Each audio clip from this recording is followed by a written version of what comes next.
नमस्कार प्यारे विद्यार्थियों, कला द्वितीय वर्ष हिंदी साहित्य प्रथम प्रश्न पत्र की इस ऑनलाइन कक्षा में आपका स्वागत है। हम कवि पद्माकर को पढ़ रहे हैं। पद्माकर का एक पद हमने देखा था और हमने देखा था कि किस प्रकार पद्माकर जो है वो गंगा नदी की महिमा का वर्णन जो है वो कर रहे हैं। गंगा की महिमा, उसकी पवित्रता, उसका सौंदर्य, उसकी उद्धार करने की भावना, पाप को काटने की जो उसकी शक्ति है, उस गंगा नदी का वह बार बार वर्णन जो है वो कर रहे हैं। इसी क्रम में, इसी प्रसंग में जो है वो हम दूसरा दोहा देखें। नीर के निकट रेणु रज्जित लसे यों तट, एक पट चादर की चांदनी बिछाई सी, कहे पद्माकर त्यों करत कलोल लोक, आवृत पूरे रास मंडल की पाई सी, विशद विहंगम की बाणी राग राचती सी, नाचती तरंग एन आनंद बधाई सी, अध की अंधेरी कहू रहन न पाई फिरे, धाई धाई गंगाधार शरद जमुहाई सी। अब देखिए यहाँ पर जो गंगा नदी का सौंदर्य है उसका वर्णन करते हुए कवि पद्माकर क्या कह रहे हैं। नीर के निकट रेणु रज्जित लसे यों तट। नीर मतलब पानी, गंगा नदी के जो है वो पवित्र जल के निकट, रेणु मतलब मिट्टी, रज्जित का मतलब चमकदार सुशोभित, लसे यों तट, लसे मतलब दिखना, तट का मतलब किनारा, कि उस चमकीली रेती का किनारा इतना सुंदर दिख रहा है। एक पट चादर की चांदनी बिछाई सी, ऐसा लग रहा है मानो किसी ने जो है वहाँ पर चांदनी की एक जैसी चादर जो है वो बिछा दी हो। गंगा नदी का किनारा इतना सुंदर प्रतीत हो रहा है। कहे पद्माकर त्यों करत कलोल लोक, कलोल का मतलब क्रीड़ा, लोक मतलब लोग। कवि पद्माकर कहते हैं कि इस प्रकार गंगा नदी के किनारे पर लोग आनंद से घूमते हैं, आनंद पूर्वक क्रीड़ाएं करते हैं। आवृत, आवृत का मतलब शोभा, शोभायमान होना, पूरे रास मंडल की पाई सी। पूरे रास मंडल, संपूर्ण ब्रह्मांड में इतनी शोभा जो है वो और किसी ने नहीं पाई जितनी गंगा नदी ने पाई है। विशद विहंगम, विशद मतलब अनेक, विहंगन का मतलब पक्षी, की बानी राग राचती सी, अनेक प्रकार के पक्षी सुरम्य मधुर बोली में वहाँ बोलते रहते हैं।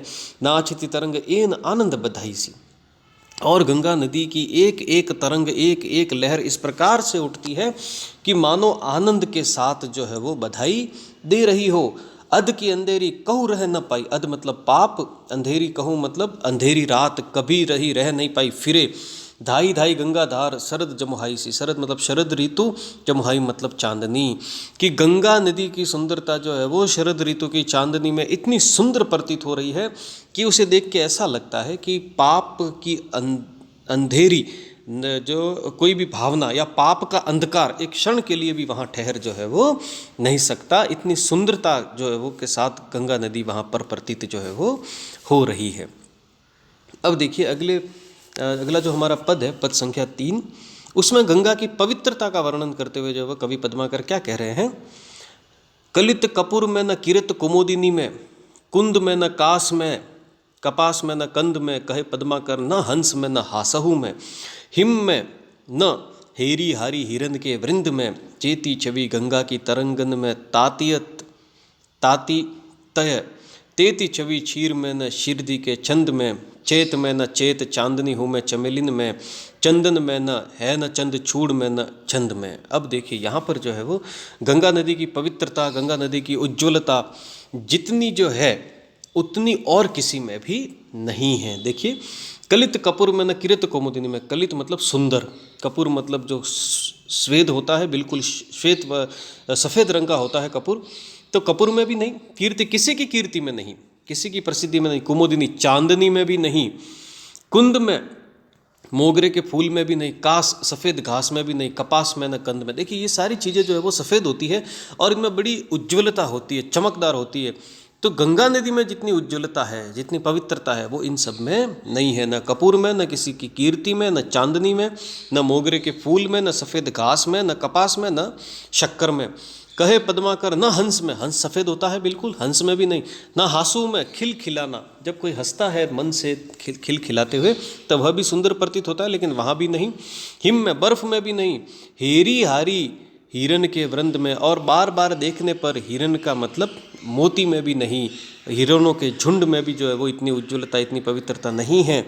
जेति छवि गंगा की तरंगन में तातितय, तातितय का मतलब उज्ज्वलता, कि जितनी उज्ज्वलता, जितनी पवित्रता, या जितना जो है वो ध्वलता जिसको हम कहें, गंगा नदी की तरंग में है, लहर में है, उतनी और किसी में नहीं है। तेति छवि क्षीर में न क्षीरधि के छंद में, उतनी जो है वो सुंदरता, उतनी उज्ज्वलता तो न तो दूध में है, न क्षीर सागर में, जो दूध का सागर है उसमें भी नहीं, न उसकी किसी लहर में है।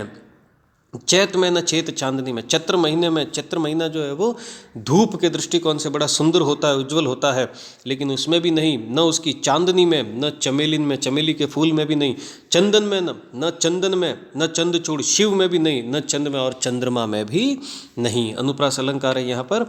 न तो जो है वो गंगा नदी की कवि पद्माकर के कहने का तात्पर्य यह है कि गंगा नदी की जो पवित्रता है, जो उज्ज्वलता है, वो इन सारी चीज़ों में कहीं पर भी जो है वो हमें दिखाई नहीं देती। तो पद्माकर कहना यह चाह रहे हैं कि जितनी उज्ज्वलता और जितनी पवित्रता गंगा नदी में है, उतनी और कहीं पर किसी में भी जो है वो नहीं है। यह जो है वो कवि कहना चाह रहे हैं।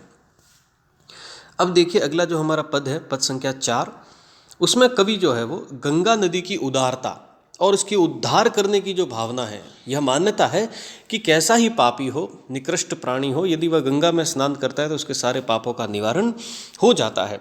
तो उसकी गंगा नदी की उदारता का वर्णन करते हुए देखिए कवि क्या कह रहे हैं।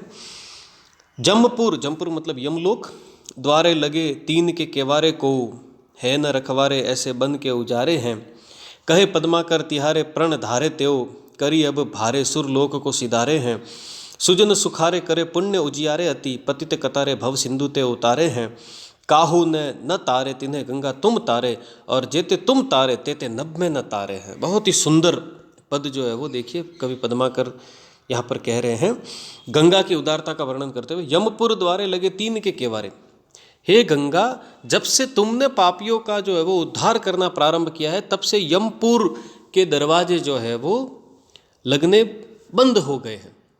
कहने का तात्पर्य है दरवाजे बंद हो गए हैं। क्यों? क्योंकि वहाँ पर अब कोई जाता ही नहीं है। है न रखवारे ऐसे बन के उजारे, वीरान पड़े हैं, और न वहाँ पर अब किसी रखवाले की आवश्यकता है। क्यों? क्योंकि तुमने सभी के पापों का निवारण कर दिया, सभी के पापों से तुमने उद्धार कर दिया लोगों का, अब किसी को नरक में जाने की ज़रूरत ही नहीं है। कहे पद्माकर तिहारे प्रण धारे त्यो, कवि पद्माकर कहते हैं कि हे गंगा नदी, तुम्हारे इस उद्धार करने की भावना की वजह से करी अब सारे सुरलोक को सिधारे, सारे के सारे लोग अब सीधे स्वर्ग लोक में ही जाते हैं। क्यों? क्योंकि तुमने सभी के पापों का निवारण कर दिया है। सुजन सुकारे करे पुण्य उजियारे अति, और इस प्रकार जो है वो जितने भी सज्जन सुकारे मतलब सज्जन लोग जो है, वे सारे के सारे जो है वो अब पुण्य करते हैं। पतित कतारे भव सिंधु ते उतारे हैं। क्यों? क्योंकि तुम जो है सभी को अब भव सिंधु से उतार देती हो, इस जो है वो संसार सागर से पार लगा देती हो। तो जो सज्जन लोग हैं वो तो अपने अच्छे कर्म करते ही है, लेकिन जो पतित थे, पापी थे, उनको भी तुमने भव सिंधु से उतार दिया। काहू न तारे तिन्हें गंगा तुम तारे, जितने लोगों का तारण, जितने लोगों का कल्याण हे गंगा नदी तुमने किया है, उतना और किसी ने इस धरती पर दूसरे ने नहीं किया है। जेते तुम तारे, जितने लोगों को तुमने तारा है, कल्याण किया है, उद्धार किया, तेते नभ में न तारे हैं, हे गंगा, उतने तो आकाश में भी तारे जो है वो नहीं है।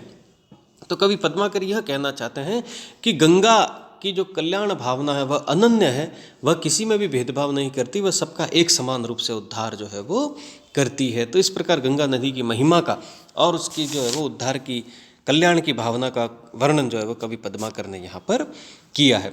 इसी प्रसंग में हम अगले जो पद है उनका अध्ययन अगले वीडियो में करेंगे। धन्यवाद।